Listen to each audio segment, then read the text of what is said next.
Hello दोस्तों, मैं सुशील एक बार फिर आपका स्वागत करता हूं आपके अपने YouTube channel the rapid classes for physics में। दोस्तों, हमने 11वीं की क्लास का एक चैप्टर शुरू करा था जिसका नाम है मापन, मात्रक और त्रुटियां। उसके कुछ न्यूमेरिकल होते हैं इंपॉर्टेंट, वो डिस्कस हो रहे थे। आज हम जो इस वीडियो में डिस्कस करने जा रहे हैं वह दो न्यूमेरिकल है। एक न्यूमेरिकल ये है, एक न्यूमेरिकल वो है। दोनों ही न्यूमेरिकल घन के बेस है। इस तरह के न्यूमेरिकल भी बहुत इंपॉर्टेंट बनते हैं। एक बार ध्यान से देखें, पहला न्यूमेरिकल क्या है। उसने कहा है घन की भुजा के मापन में 2% की त्रुटि है, तो घन के आयतन के और घन के क्षेत्रफल के मापन में त्रुटि बताओ। तो इस सवाल को करते कैसे, इस बात को देखो। सबसे पहले देखो दिया क्या है। उसने हमें सवाल में दिया है घन की भुजा के मापन में। यार घन की भुजा को तो ये कहते हैं, माना घन की भुजा क्या है भाई, घन की भुजा को मान लिया ए, माना घन की भुजा बराबर ए। अब प्रतिशत त्रुटि कैसे बनेगी, प्रतिशत त्रुटि बनेगी डेल्टा ए बटे ए मल्टीप्लाई 100। इस टर्म का नाम होता है प्रतिशत त्रुटि। किसके मापन में, ए के मापन में प्रतिशत त्रुटि बराबर दी है 2%। अब क्या पूछा भाई, हमारे से दो सवाल पूछे कि आयतन के मापन में त्रुटि और क्षेत्रफल के मापन में त्रुटि बताओ। जब भी त्रुटि निकालनी हो तो उस समय में एक बात पता होना चाहिए कि इसका फॉर्मूला क्या है, यानी भुजा के साथ आयतन का रिलेशन क्या है, ये हमें पता होना चाहिए। तो आयतन का फॉर्मूला होता है घन का आयतन। घन का आयतन हमने मान लिया, घन का आयतन अगर v है तो इसका एक फॉर्मूला होता है घन के आयतन का, v बराबर होता है भुजा क्यू। इसको त्रुटि में बदलो, क्या तरीका है, डेल्टा v बटे v मल्टीप्लाई 100 बराबर, त्रुटि निकालते समय घात गुणा में आ जाती है, मल्टीप्लाई डेल्टा ए बटे ए मल्टीप्लाई 100। 3 की जगह 3 है और इसका मान हमें दिया हुआ है क्वेश्चन में पहले ही, कितना 2%। तो इस प्रकार हमारा आंसर आ गया 6%। दूसरा सवाल क्या है भाई, दूसरा सवाल है क्षेत्रफल के मापन में त्रुटि। तो क्षेत्रफल के मापन में त्रुटि ज्ञात करने के लिए हमें क्या करना पड़ेगा, पहले क्षेत्रफल का फॉर्मूला लिखना पड़ेगा। ये सवाल का दूसरा पड़ाव है। क्षेत्रफल क्या है, मान लिया ए, तो घन का क्षेत्रफल होता है ए बराबर 6a²।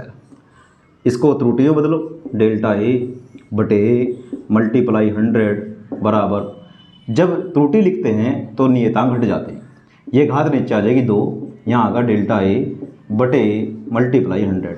तो 2 गुणा इस पूरे की टर्म की वैल्यू उसने हमें स्टार्टिंग में दी थी कितना, 2%। तो यहाँ 2 रख देंगे, तो 2 दूनी 4। तो पहले न्यूमेरिकल में क्या हुआ, पहले न्यूमेरिकल में ये हुआ कि भुजा की त्रुटि दी हुई है, आयतन और क्षेत्रफल की पूछी है। दूसरे न्यूमेरिकल की तरफ चलने से पहले एक बार इसको नोट करो तुम। चलिए अब दूसरे न्यूमेरिकल की बात करते हैं। दूसरा न्यूमेरिकल क्या है भाई, दूसरे न्यूमेरिकल में उसने कहा है कि एक घन के आयतन के मापन में त्रुटि इतनी है। अब की बार यार जो त्रुटि दी है ना वो आयतन की दी है और भुजा की पूछ ली है। एक मिनट जरा देखेंगे, इस वाले सवाल में क्या था भाई, इस वाले सवाल में था कि त्रुटि दी है भुजा की और पूछ ली आयतन की। उसमें क्या है भाई, उसमें उल्टा है, आयतन की त्रुटि दी है और भुजा की त्रुटि पूछ ली। प्रोसेस वही पुराने वाला कि माना घन की भुजा बराबर ए, घन का आयतन भी हमने मान लिया, घन का आयतन होता है v। अब जो दिया है उसको लिखो, क्या लिखा भाई, उसने कहा आयतन के मापन में त्रुटि।